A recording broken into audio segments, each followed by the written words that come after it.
welcome to another episode of the Suhoor Bites. So I'm your host for this episode, Osama Dorias, and today we're talking to one of my oldest friends, Hytham. Hytham, how about you introduce yourself? So when you say oldest, you mean as in like you've known me for a long time, not as in I'm super old, right? I think you're like a year younger than me, but I'm super old, Exactly. so I think you're still super old. All right. Assalamu alaikum. My name is Haytham. I have known Osama since what, secondary one, I think. Yes. Yeah, secondary one. And So secondary, that's like high high school school. for It's high school, yes, yes, in Quebec. Yeah, yeah. yes. Um, I also have been working in the game industry for a really, really long time. Started off at Ubisoft, and then opened a studio or helped open the studio in China for Ubisoft. Came back and then worked at Rockstar Games for quite some time, and now I work at MPC where we do movies. I mean, I'm the animation supervisor there. I've always been in animation. Um, Do you miss making video yeah, games? Be honest. I do, I do, Yeah. I do. It's a lot of honestly, it's when you work at games, like your company owns your IP. Do you know what I Yeah. mean? Yeah. And that makes a big difference. It makes a big difference. At MPC, I mean, it's amazing the stuff that we do, the movies that we work on. It's just like it's what I always thought I wanted to do when I was a kid, Yeah. and so I get to be part of these like bigger than life movies, that live on forever. But it's tough. It's really, really, really, really tough. And not to say that working in the game industry is easy by any means. No. But when your company owns the IP, there's lots of benefits that come to that. Like they can decide to like to delay a game that's not ready. Yeah. When you work at NPC, Absolutely. that's not your choice, because you're essentially an outsourcing company. You know what I Yeah. mean? You're a You're client.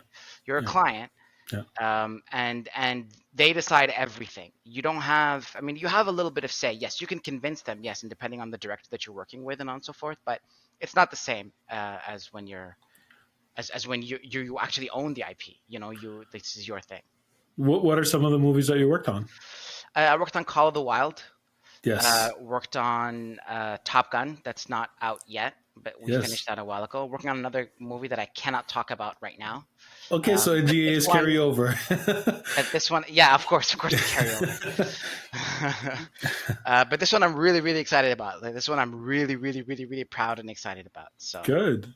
So it's fun. enough about you. Yeah, yeah, We want to talk about Ramadan and your Ramadan tradition. So you yes. said you already had a story lined up for us. So how about we jump straight into it? I do. All right. So I actually started a brand new tradition when I was working at Rockstar in San Diego. Um, where I was in the area that I was living in California, and in North County, San Diego, there's not a lot of non or there's not a lot of Muslims. I Yeah. mean, most people are white. You know what I Yeah. mean? Like Yeah. super nice and very, very, very, very accepting. I didn't, me and my wife, and if you don't know, my wife wears the hijab and everything like that, and we never felt any kind of racism. We never felt any kind of bad enmity. Like we were scared about moving to the States. We thought that it might that Yeah. it might not work out, and people might be really racist, and you would have a hard time, but we never felt any of that. Good. However, there's a lot that they don't know about Islam and about Ramadan and about all of these things, and so I came up with this idea to introduce them to Ramadan, to kind of like show them what we do and what it means to us. So what I did was I had every year, and I did this every single year. I had a Ramadan Iftar for a bunch of people in the company. Of course, the company was pretty big. Hmm. The studio was big. I couldn't invite everybody, but I had at any given time 30 to 40 people. And I Wow. would do this. I would do this once like just once a year in Ramadan. I would pick a day, And I would only invite non-Muslims. Actually, there would not be any. We had one Muslim guy. We only had one other Muslim guy in the company, and he would come over on a separate regular iftar that we Oh, would so he do, wasn't even allowed. but he wouldn't be allowed to come to this non-Muslim one. Okay. Um, and only because we can only take so many people, Yes, of and I course. wanted to save the place for people who never experienced it before, kind of thing, Of right? course. Yes. So, and this is what I did that was very interesting, and then this is why it worked out really, really well, is that I would actually I created a tier list Hmm. of if you want to try what we do. So I explained to I tell them, when we fast, we don't eat or drink, for from suhoor all the way down to when the sun sets, and we watch what we say and on and so forth, and blah blah blah blah blah blah blah blah blah, right? Um, and now, if you want to try, you can try, a little bit of fasting, right? Hmm. So, and I developed tiers, and I had like white belt, and I had like yellow belt, and then orange belt, and and every You year I would gamified change. it. I did. I totally I'm so gamified it. proud. I know, and I would change it every year. Like one year it would be martial arts related, another time it would be like Star Wars related. It would be like Yes. you're a Padawan, or you move on to be a Jedi, and then you could be a this, or you could be, you know what I mean? And I'm I would, jealous. I yeah. want one of these. And so what I would do is that I'd say, okay, so you can try to, like, from morning until lunch. Okay, you don't Hmm. eat or you don't drink. You basically just skip breakfast, Hmm. right? And that would lead you to level one.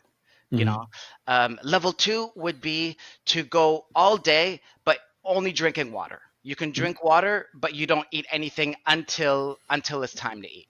You know, Yep. and then level three would be a proper fast of, like, you know up until like 3 o'clock instead of 8. You don't eat or drink. Do you know what I Hmm. mean? And then after that, it's a real fast. You fast a whole day, and then if you want to go, you want to go higher, you can fast 2 days, or you Wow. can fast 3 days, and every year I had people who would do this, and they would start a level, and then they would bump themselves up every year, Wow. you know, and That's and good. so yeah, so I had one guy, um, who ended up fasting 6 days. Like, he did 6 days of Wow. actual full on fasting, and then and the last day, the sixth day, would be the day that he would come over and have the feast at my house, kind of thing, That's incredible. right? That is a great story and a Yeah, great yeah. tradition. I But there's guess. more. Wait, there's more. Wait, there's more. There's Okay. more. And so I would make it abundantly clear, because people, whenever you invite them to something, they assume that they have to bring something, or they're Yeah. okay. Like, so, okay, what should I do? What should I bring? Do I bring this? What's this? And I would make it a point to say, you don't bring anything. You are Yeah. not allowed. No one's allowed to bring anything. However, if you want to contribute, I would open charities, Hmm. and I created a different one every single year. So I had one for Palestine for one year. I had one for the Syrian refugees that came to San Diego. Oh, you, that's you great. know so and the other year, and then I forget what they were, but every year I had a different charity.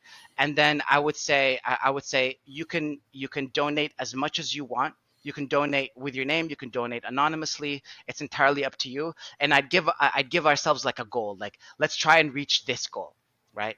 And Yeah. the company, loved it so much. I had people in New York who I would send a message to, who like, who they were in the head office in New York, and I would send them a message, and I'd be like, hey, I don't know if you're going to be around during Ramadan, if you're going to, because there's lots of trips of people going back and forth, right? Yeah. I'd be like, I don't know if you're going to be around, but if you plan on coming to San Diego at any time soon, try to plan it at this time, because you can come and join the Ramadan dinner at this time, right?